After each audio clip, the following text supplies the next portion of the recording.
മാന്യ പ്രേക്ഷകർക്ക് ഇലഞ്ഞൂർ വ്ലോഗിൻ്റെ പുതിയൊരു വീഡിയോയിലേക്ക് ഹാർദവമായ സ്വാഗതം. പ്രിയമുള്ളവരെ, ഷുഗർ ഫ്രീ കപ്പ നമുക്കേവർക്കും ഇഷ്ടപ്പെടുന്നതും യാതൊരു വിധത്തിലുള്ള ഷുഗർ അസുഖങ്ങളും ഉണ്ടാകത്തില്ലെന്നും ഉള്ളവർക്കും കഴിക്കാൻ പറ്റുന്ന ഒരു കപ്പയാണെന്ന് പരക്കെ വിശ്വസിക്കപ്പെടുന്ന ഈ ഷുഗർ ഫ്രീ കപ്പ മണ്ണിൽ ഇങ്ങനെ നീളത്തിൽ കൃഷി ചെയ്യുന്ന ഒരു രീതിയാണ് ഇന്ന് നമ്മൾ പ്രേക്ഷകരുമായി പങ്കുവെക്കുന്നത്. നമുക്ക് ചാക്കിലൊക്കെ നടാം, അതുപോലെ തന്നെ നമ്മുടെ പറമ്പിലുമൊക്കെ നടാം. പക്ഷേ ആ ഒരു സ്വല്പം സ്ഥലം ഇത് നോക്കിയാട്ടോ, ഇത്രയും സ്ഥലമുള്ള ഒരാൾക്ക് അല്ലെങ്കിൽ ഇത്രയും സ്ഥലത്തിന് വേണ്ടി മാത്രം ചെയ്യുന്ന ഒരാൾക്ക് ഇതേപോലെ നീളത്തിൽ കപ്പത്തണ്ട് മുറിച്ച് അതെങ്ങനെയാണ് കൃഷി ചെയ്യുന്നത് എന്നാണ് ഇന്ന് ബഹുമാനപ്പെട്ട പ്രേക്ഷകരുമായി ഞാൻ പങ്കുവെക്കുന്നത്.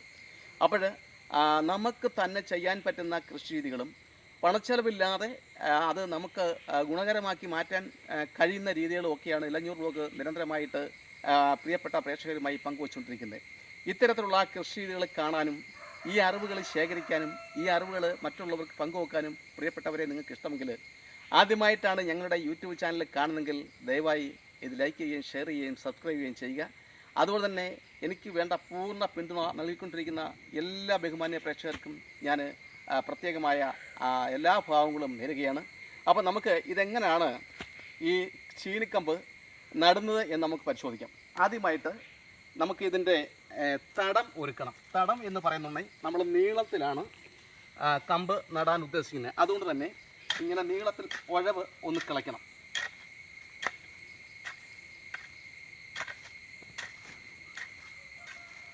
ഉഴവ് കിളച്ചതിന് ശേഷം നമ്മൾ ചെയ്യേണ്ടത്, ഇതിന് പ്രധാനമായിട്ട് നമ്മൾ ചേർക്കുന്നത് എല്ലുപൊടിയും ചാരവും, അതായത് വെണ്ണീറും മാത്രമേ നമ്മൾ ചേർക്കുന്നുള്ളൂ. ഈ രണ്ട് സംഗതി ഒന്ന് ചെതറി കൊടുക്കുക എന്നുള്ളതാണ്.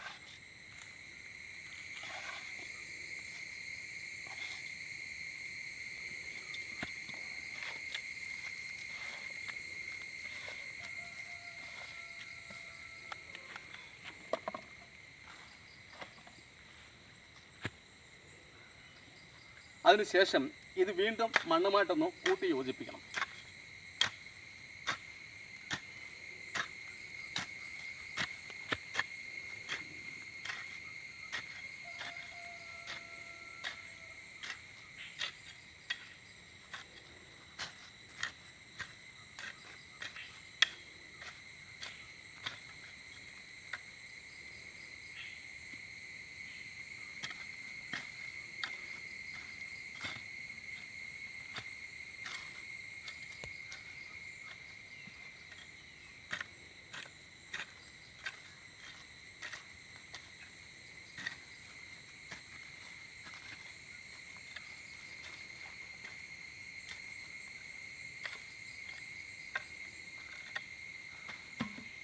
ഇനി നമുക്ക് ചെയ്യേണ്ട കാര്യം, കമ്പ് നമ്മൾ എടുത്തു.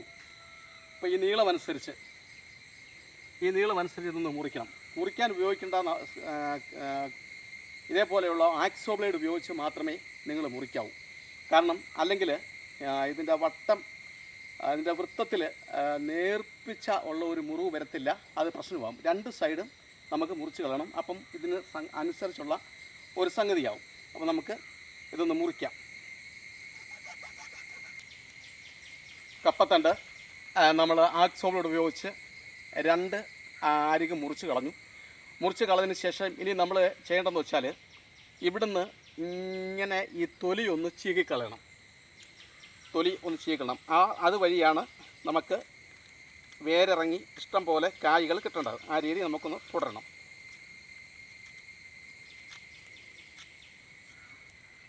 ഇപ്പോൾ നമ്മൾ ഇതേപോലെ ഒരു വശം അതിൻ്റെ തൊലി നീക്കം ചെയ്യുന്നുണ്ടെങ്കിൽ ഈ രണ്ട് വശത്തുനിന്നും വേരുകൾ ഇറങ്ങുകയും ഒപ്പം അത് ചീനിക്കിഴങ്ങായി രൂപാന്തരപ്പെടുകയും ചെയ്യും. ഒപ്പം ഇത് ഇവിടെ നിന്നും ചീനിക്കിഴങ്ങുണ്ടാവും, ഇവിടെ നിന്നും ചീനിക്കിഴങ്ങുണ്ടാവും. ഇതാണ് നമ്മുടെ ഈ നടീൽ രീതി എന്ന് പറഞ്ഞാൽ. ഇനി നമുക്കിതെങ്ങനെയാണ് നടുന്നത് എന്ന് നമുക്ക് ശ്രദ്ധിക്കാം. നടുക എന്ന് പറയുന്നുണ്ടെങ്കിൽ നമ്മൾ ഈ തയ്യാറാക്കിയ തടത്തിൽ ഈ കമ്പിന് ഇരിക്കത്തക്ക രീതിയിൽ ഒരു ചെറിയ ഓര ഉണ്ടാക്കിയെടുക്കുക. ഇത്രയാക്കാവും, ഒരുപാട് ആവരുത്. അതിനുശേഷം ഈ കമ്പ് ഇങ്ങനെ നമ്മൾ ഇറക്കി വെച്ചതിന് ശേഷം മണ്ണെടുക്കുക.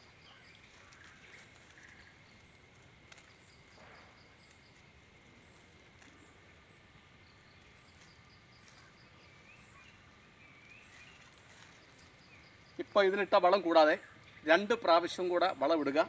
തീർച്ചയായിട്ടും ഇത് നിറയെ നമ്മൾ ഉദ്ദേശിച്ചതിനേക്കാട്ടിലും കൂടുതൽ ചീനിക്കിഴങ്ങ് കപ്പക്കിഴങ്ങ് നമുക്ക് ലഭിക്കും. അപ്പോൾ ഇത്തരത്തിൽ കപ്പ നമുക്ക് നടാം. 2-3-4 രീതിയിൽ നമുക്ക് കപ്പ നട്ടുപിടിപ്പിക്കാം. ഇപ്പോൾ ഏക്കർ കണക്കിന് സ്ഥലത്തൊക്കെ ഈ കപ്പ കൃഷി ചെയ്യുവാണെങ്കിൽ ഇങ്ങനെ ചെയ്യേണ്ട കാര്യമൊന്നുമില്ല. അല്ലാതെ സാധാരണ പോലെ നട്ടാൽ മതി. ഇത് ഇപ്പം നമ്മളൊരു വീട്ടിലെ ഒരാൾക്ക് ചെയ്യാൻ പറ്റുന്ന കൃഷി രീതികളാണ് ഞാൻ വിവരിക്കുന്നത്.